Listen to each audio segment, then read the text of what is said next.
Hello friends, welcome to ইতিহাস chamber. আশা করছি প্রত্যেকে ভালো আছো। তো আজকে আমরা যে বিষয়টি নিয়ে আলোচনা করব, প্রাচীন ভারতবর্ষের ইতিহাসের উপাদান, source of ancient Indian history. তো সবার প্রথমেই আমাদের যেটা জানতে হবে যে ইতিহাসের উপাদান কাকে বলে, হোয়াট ইজ হিস্টোরিক্যাল সোর্স। আমরা ইতিহাস পড়তে গিয়ে দেখেছি যে ঐতিহাসিকরা ইতিহাস রচনা করেন, ইতিহাস সম্পর্কে বিভিন্ন মতামত প্রদান করেন বিভিন্ন ঘটনা সম্পর্কে। প্রশ্ন হচ্ছে যে ঐতিহাসিক তো আমাদের মতো মানুষ, তাদের জীবনকাল গড়ে 60 বছর, 80 বছর, ম্যাক্সিমাম হলে 100 বছর, কিন্তু তিনি রচনা করছেন 2000, 4000, 5000 বছর আগেকার কথা। সেটা কিভাবে? এই প্রশ্নের উত্তরেই আমাদের আসবে যে ইতিহাসের উপাদানের উপর নির্ভর করে। অর্থাৎ সহজভাবে আমরা বলতে পারি যে ঐতিহাসিক যে উপাদানের উপর নির্ভর করে ইতিহাস রচনা করেন তাকেই আমরা বলবো ইতিহাসের উপাদান বা হিস্টোরিক্যাল সোর্স। অর্থাৎ প্রাচীন ভারতের ইতিহাস রচনা করতে গিয়ে ঐতিহাসিক যে সকল উপাদানের সাহায্য নেন বা যে সকল উপাদানের উপর ভিত্তি করে ইতিহাস রচনা করেন সেগুলোই মোটের উপর প্রাচীন ভারতের ইতিহাসের উপাদান। মোটামুটি এইটুকু ক্লিয়ার? প্রাচীন ভারতের এই যে ইতিহাসের উপাদানগুলি, এই উপাদানগুলিকে মূলত দুটি ভাগে ভাগ করা হয়। একটি হচ্ছে সাহিত্যিক উপাদান আর একটি হচ্ছে প্রত্নতাত্ত্বিক উপাদান। সাহিত্যিক উপাদান কাকে বলে? যে পৃথিবীর তথা ভারতবর্ষের সভ্যতার বিবর্তনের একটা নির্দিষ্ট সময়ে এসে মানুষ যখন লিখতে পড়তে শিখেছে এবং নিজের সম্পর্কে লিখেছে, সেই লেখনীগুলো যেখান থেকে সমকালীন মানুষের অর্থাৎ কন্টেম্পোরারি সময়কালের সমাজ, অর্থনীতি, রাজনীতি, ধর্ম ব্যবস্থা ইত্যাদি সম্পর্কে তথ্যাদি পাওয়া যায়, সেগুলোকে আমরা বলি ইতিহাসের সাহিত্যিক উপাদান। অর্থাৎ রচিত সাহিত্যের মধ্য থেকে সংগ্রহ করার মতো যে ফ্যাক্ট, সেই সাহিত্যগুলোকে আমরা বলছি সাহিত্যিক উপাদান। এছাড়াও দ্বিতীয় ধরনের উপাদান হচ্ছে প্রত্নতাত্ত্বিক উপাদান। অর্থাৎ মানুষ যখন লিখতে পড়তে শেখেনি, অর্থাৎ লিখন পঠনের যুগের আগের সময়ে তখন মানুষ লিখতে পড়তে জানতো না, বাট মানুষ ছিল, মানে মানুষের ইতিহাস ছিল। তখনকার ইতিহাসের জন্য আমাদের নির্ভর করতে হয় মানুষের ব্যবহার্য বিভিন্ন জিনিসপত্রাদি, ইমারত, ধ্বংসাবশেষ, যা কিছু রিমেইন্স রয়েছে সে সময়ের, সেগুলোর উপর আমাদের নির্ভর করতে হয়। অর্থাৎ সেই সময়ের সভ্যতার যে রিমেইন্স, অবশেষ, সেই অবশেষ থেকে যা পাওয়া গেছে সেইগুলো দেখে ঐতিহাসিকরা সেই সময়ের ইতিহাস রচনা করেন। এই যে উপাদানগুলো, এগুলোকে বলা হয় প্রত্নতাত্ত্বিক উপাদান।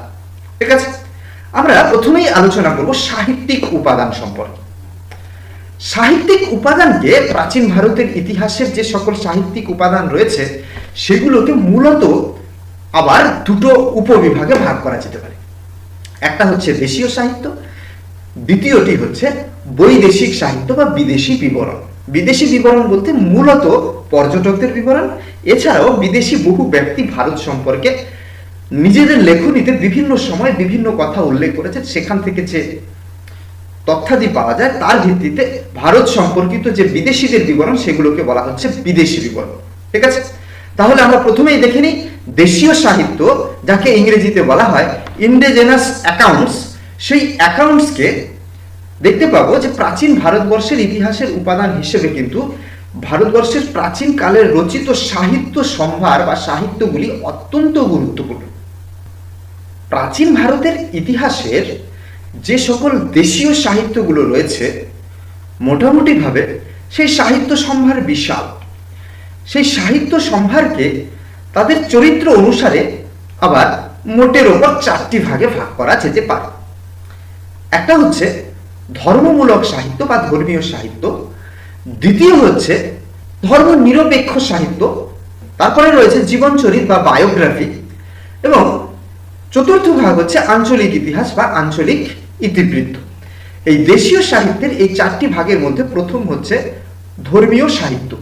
ধর্মীয় সাহিত্যের মধ্যে প্রাচীন ভারতের ধর্ম বলতে মূলত আমরা 3টে ধর্মের কথাই জানব, হিন্দু, বৌদ্ধ এবং জৈন। হিন্দু ধর্মের গ্রন্থাদির ক্ষেত্রে সবার প্রথমেই যার আলোচনা আমাদের করতেই হবে সেটা হচ্ছে বেদ বা বৈদিক সাহিত্য। এই বেদ বা বৈদিক সাহিত্য আলোচনায় করতে গেলে সবার প্রথমেই আসবে চতুর্বেদ, ঋক, সাম, যজু, অথর্বের কথা। এই 4টি বেদ আবার প্রত্যেকটি 4টি করে ভাগে বিভক্ত: সংহিতা, ব্রাহ্মণ, আরণ্যক এবং উপনিষদ। এছাড়াও রয়েছে সূত্র সাহিত্য, অর্থাৎ বেদ ভালো করে পাঠ করতে গেলে, বুঝতে গেলে বেশ কিছু সাহিত্য বা সূত্র সম্পর্কে আমাদের জ্ঞান থাকতে হবে। যেমন শিক্ষা, ছন্দ, ব্যাকরণ, নিরুক্ত, জ্যোতিষ এবং কল্প। এই 6টি শাস্ত্রের সঠিক জ্ঞান ছাড়া বেদ সঠিকভাবে অনুধাবন করা যাবে না। এই 6টি শাস্ত্রের যে সাহিত্য গ্রন্থ, তাও কিন্তু গুরুত্বপূর্ণ ঐতিহাসিক উপাদান। ঋগ্বেদ সবচেয়ে প্রাচীন গ্রন্থ। এর রচনাকাল মোটামুটি ভাবে যেটা ধরা হয় খ্রিস্টপূর্ব 1500 অব্দ থেকে খ্রিস্টপূর্ব 900 অব্দের মধ্যে।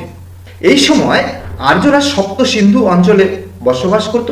সুতরাং উক্ত সময়কালের মধ্যে সপ্ত সিন্ধু অঞ্চলের সামাজিক, রাজনৈতিক, অর্থনৈতিক, ধর্মীয় জীবনের পরিচয় কিন্তু ঋগ্বেদ থেকেই আমরা পাই, বা ইতিহাসের উপাদান হিসেবে এই ঋগ্বেদের তথ্যগুলোই ব্যবহৃত হয়।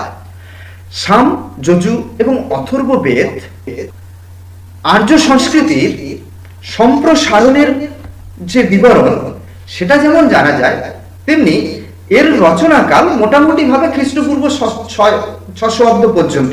1000 থেকে 600 বা 900 থেকে 600 এই সময়কালের আর্যদের যে সামাজিক, অর্থনৈতিক, রাজনৈতিক, ধর্মীয় জীবন সে সম্পর্কে এবং আর্য অনার্য মিশ্রণের যে ইতিহাস, সেই ইতিহাস সম্পর্কে কিন্তু অত্যন্ত গুরুত্বপূর্ণ তথ্যাদি আমরা পেয়ে থাকি। এরপরে অর্থাৎ বেদের পরে অবশ্যই আমাদের যে উল্লেখ করতে হবে রামায়ণ এবং মহাভারত, এই দুটি মহাকাব্যের কথা। যদিও এই মহাকাব্য দুটি কোনটি আগে কোনটি পরে রচিত হয়েছিল এই নিয়ে ঐতিহাসিকরা, পণ্ডিতরা একমত নন। তবে এখানে যে বিবরণ রয়েছে সেই বিবরণ থেকে কিন্তু আর্য অনার্য সংঘর্ষ, দাক্ষিণাত্যে আর্য সংস্কৃতির বিস্তার এবং সমকালীন বর্ণ ব্যবস্থা, সমাজে নারীর অবস্থান, শূদ্রের অবস্থান ইত্যাদি সম্পর্কে গুরুত্বপূর্ণ তথ্যাদি আমরা পেয়ে থাকি। ঠিক আছে, অর্থাৎ এক কথায় মহাকাব্যের রচনাকালের রাজনৈতিক, সামাজিক, অর্থনৈতিক অবস্থা সম্পর্কে গুরুত্বপূর্ণ তথ্য কিন্তু আমরা পাই। তবে এর মধ্যে কিছু অতিরঞ্জন আছে বলেও অনেকে মনে করেন। সুতরাং এইগুলোকে ঐতিহাসিক উপাদান হিসেবে ব্যবহারের ক্ষেত্রে কিন্তু কিছু সতর্কতা অবলম্বনের প্রয়োজনীয়তা রয়েছে। ইতিহাসের উপাদান হিসেবে এরপরেই গুরুত্বপূর্ণ হচ্ছে পুরাণ। পুরাণের সংখ্যা 18টি। তবে 18টি পুরাণের মধ্যে বিষ্ণু পুরাণ, বায়ু পুরাণ, মৎস্য পুরাণ, ব্রহ্ম পুরাণ এবং ভবিষ্য পুরাণ বিশেষ উল্লেখযোগ্য ইতিহাসের উপাদান হিসেবে। পুরাণের দেখা যাবে বিভিন্ন রাজবংশের উৎপত্তি, তাদের বংশতালিকা, রাজাদের কার্যকলাপ এবং প্রাচীন ভারতবর্ষের যে ভৌগোলিক অবস্থা সে সম্পর্কে বেশ গুরুত্বপূর্ণ বিবরণ পাওয়া যায়। তবে এগুলোতে অনেক সময় কিংবদন্তি বা লোককাহিনীর মিশ্রণ ঘটেছে বলে, অনেক ক্ষেত্রে কালানুক্রমের বিভ্রান্তি আছে বলে অনেকে মনে করেন। এর জন্য এগুলো ব্যবহারের ক্ষেত্রেও ঐতিহাসিকদের বিশেষ সতর্কতা অবলম্বনের প্রয়োজন আছে।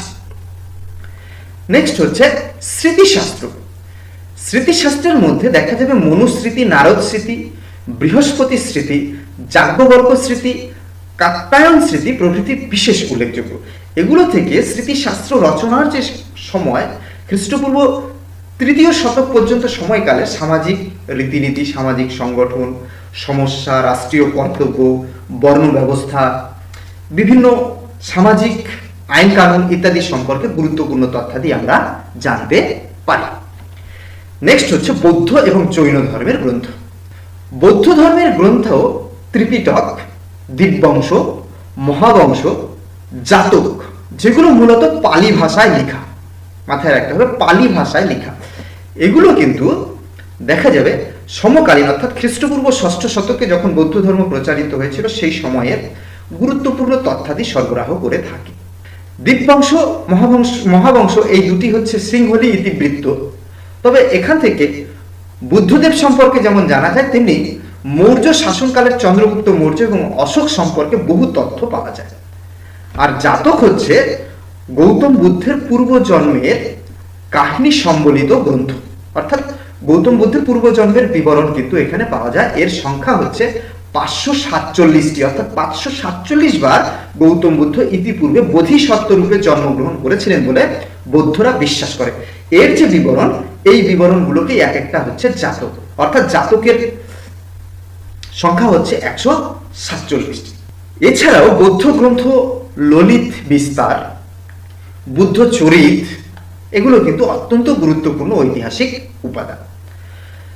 জৈন গ্রন্থের মধ্যে উল্লেখযোগ্য হচ্ছে ভগবতী সূত্র, আচারঙ্গ সূত্র, ভদ্রবাহুর লেখা কল্পসূত্র, হেমচন্দ্রের লেখা পরিশিষ্ট পর্বণ, মেরুতুঙ্গের সম্পাদিত প্রবন্ধ চিন্তামণি, রাজশেখরের সম্পাদিত প্রবন্ধ কোষ, এগুলো কিন্তু ইতিহাসের অত্যন্ত গুরুত্বপূর্ণ উপাদান সরবরাহ করে থাকে।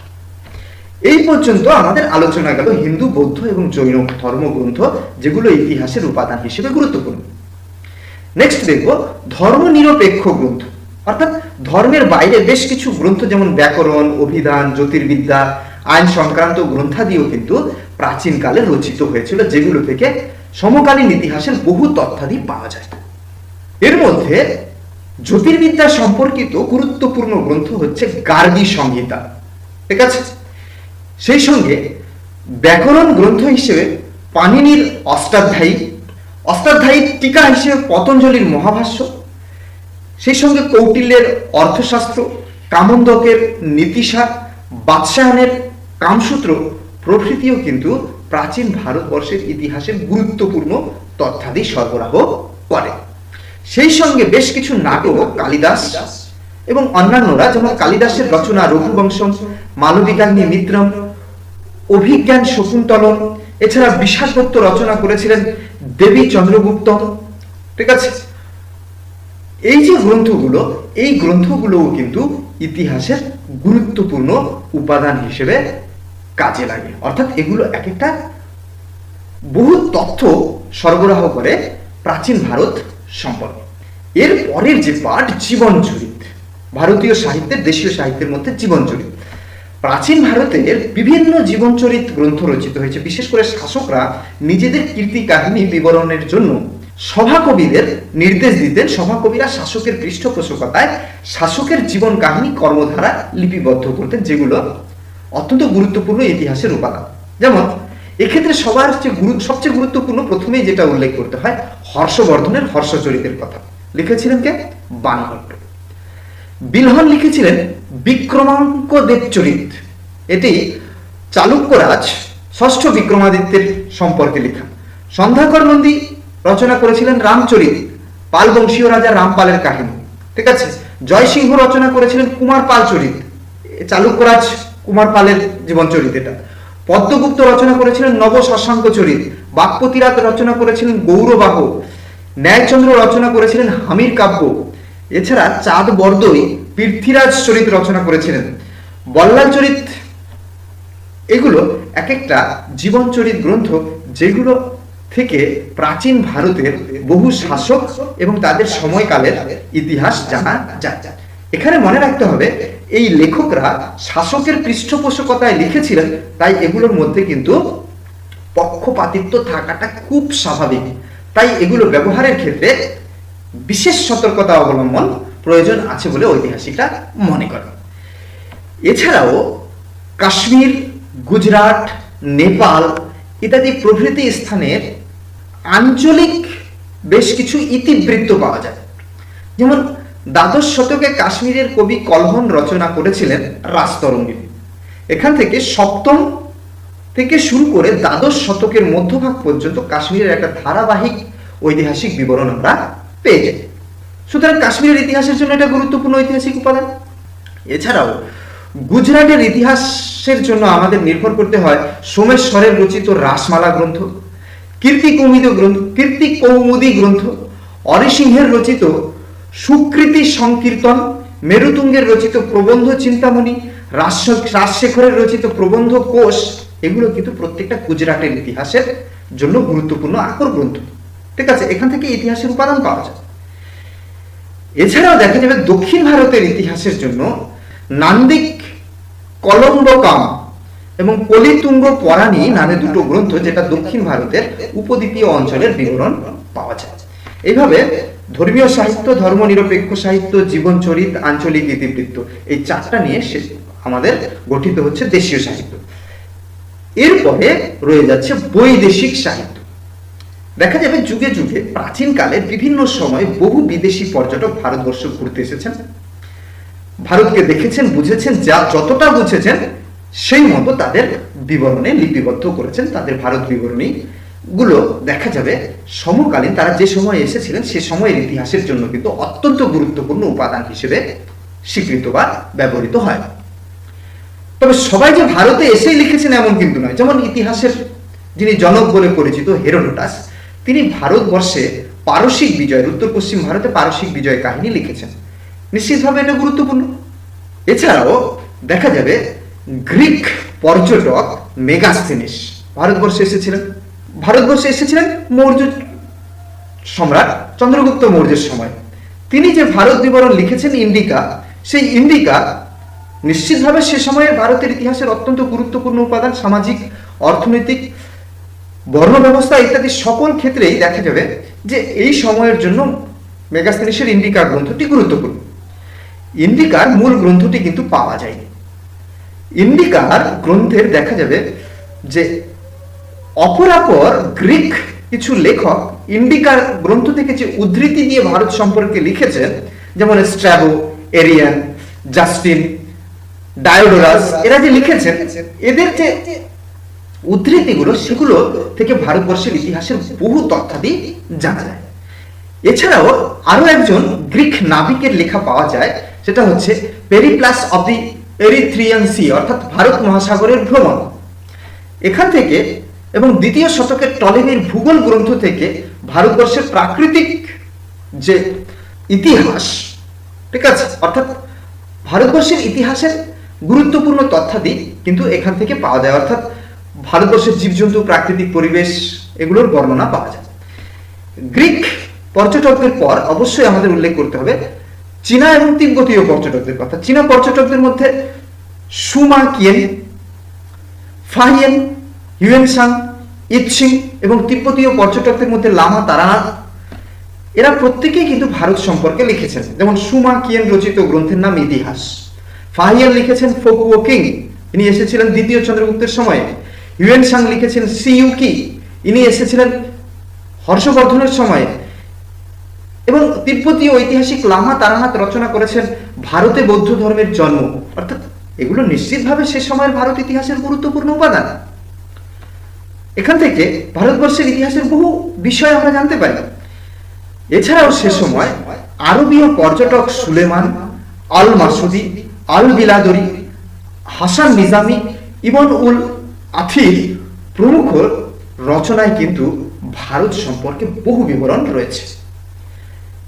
মুসলিম পর্যটকদের মধ্যে যার কথা না করলেই নয়, যিনি সর্বশ্রেষ্ঠ, তিনি হচ্ছেন অলবিরুনি।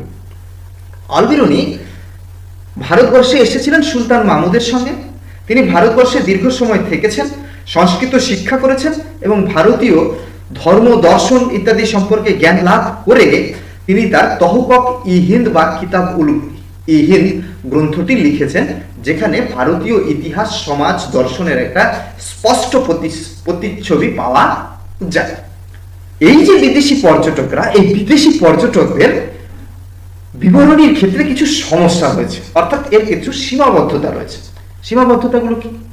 যে এরা ভারতবর্ষে এসেছিলেন, ভারতবর্ষ সম্পর্কে লিখেছেন, কিন্তু এরা ভারতবর্ষের রীতিনীতি, ভাষা, আদব কায়দা ইত্যাদি সম্পর্কে যেহেতু পরিচিত ছিলেন না বা জানতেন না, ফলে তাদের ইতিহাসের মধ্যে বেশ কিছু জনশ্রুতি বা বাজার গুজবের কিছু মিশ্রণ কিন্তু রয়ে গেছে। অর্থাৎ সেগুলো থেকে যথার্থ ইতিহাস পাওয়া কিন্তু একটু ব্যয় সাপেক্ষ এবং কষ্ট সাপেক্ষ। উপরন্তু তারা ভারতবর্ষের রীতিনীতি সম্পর্কে না জানাতে এবং বিভিন্ন শাসকের এদেশে এসে পৃষ্ঠপোষকতা পেয়ে তারা সেই সকল শাসকদের প্রতি যে পক্ষপাতিত্ব করেননি, এ কথাও কিন্তু বলা যাবে না। ঠিক আছে, এইভাবে আমরা দেখব দেশীয় এবং বৈদেশিক সাহিত্যের যে উপাদানগুলো, সেগুলো থেকে প্রাচীন ভারতবর্ষের ইতিহাসের একটা ধারাবাহিক বিবরণ লিপিবদ্ধ করেছেন ঐতিহাসিকরা। ফলে এই উপাদানগুলো প্রাচীন ভারতবর্ষের ইতিহাসের জন্য অত্যন্ত গুরুত্বপূর্ণ উপাদান রূপে বিবেচিত হয়। ওকে, তো আমরা আজকে এই পর্যন্তই রাখবো। আশা করছি প্রত্যেকে বুঝতে পেরেছ। অবশ্যই ভালো লাগলে ভিডিওটি লাইক করবে, শেয়ার করে বাকিদের জানার সুযোগ করে দেবে, এবং সেই সঙ্গে বলবো যে পরবর্তী ভিডিও নোটিফিকেশন পেতে অবশ্যই চ্যানেলটি সাবস্ক্রাইব করে বেল আইকনটিতে প্রেস করে দেবে। ঠিক আছে, আজকে এই পর্যন্তই রাখছি। গুড নাইট, সকলকে ধন্যবাদ।